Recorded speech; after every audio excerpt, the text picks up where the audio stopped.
Hi hello మిత్రులారా, welcome to rebuild missionary mission అనే YouTube ఛానల్కి మీ అందరికీ స్వాగతం సుస్వాగతం మిత్రులారా. మరొకసారి ఒక చర్చనాంశమైన ఒక అంశం కోసం మాట్లాడడానికి మనం ముందుకు వస్తున్నాం మిత్రులారా. గత 3500 సంవత్సరాల నుంచి దాదాపుగా వర్ణ వ్యవస్థ ఈ భారతదేశ అఖండ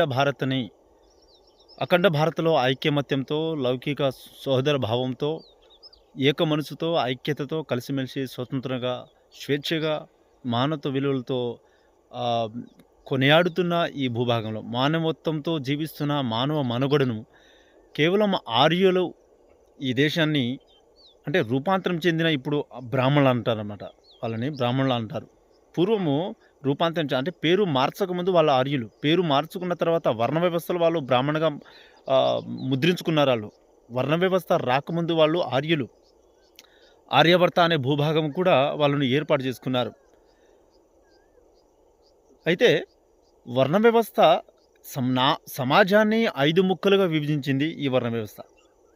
వర్ణ వ్యవస్థ ద్వారా మళ్ళీ సామాజికంగా, రాజకీయంగా, ఆర్థికంగా మళ్ళీ సమాజాన్ని వెనుకబాటు చేయాలి. సమాజాన్ని మళ్ళీ గుప్పిట్లో ఉంచుకోవాలి. సామాజికంగా, రాజకీయంగా, ఆర్థికంగా అన్ని విషయాల్లో గుప్పిట్లో ఉంచుకోవాలనే కోణంలో వర్ణ వ్యవస్థను కుల వ్యవస్థను తీసుకొనొచ్చి సమాజంలో 5 భాగాలుగా విభజించబడిన ఈ జాతిని మళ్ళీ ముక్కలు అంటే ఐక్యత, స్వతంత్రము, స్వేచ్ఛ, రక్షణ, హక్కు, విద్య, వైద్యం, వీటిగా జ్ఞానము, వీటికి పూర్తిగా భిన్నంగా మూర్ఖులుగా అంటే మనుషులను ఇంకా జంతువుల కంటే హీనంగా చేయడానికి, అంటే వాళ్ళ మీద తిరుగుబాటు చేయకుండా, ప్రశ్నించకుండా, వాళ్ళని అణిచివేయాలన్న కోణంలో కుల వ్యవస్థను తీసుకొని వచ్చి ఈ సమాజంలో పెట్టారు.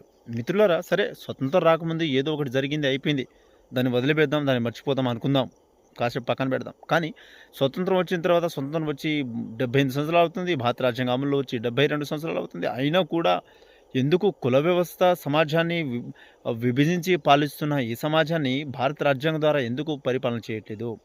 మళ్ళీ ఐకమత్యం ఎందుకు కావట్లేదు?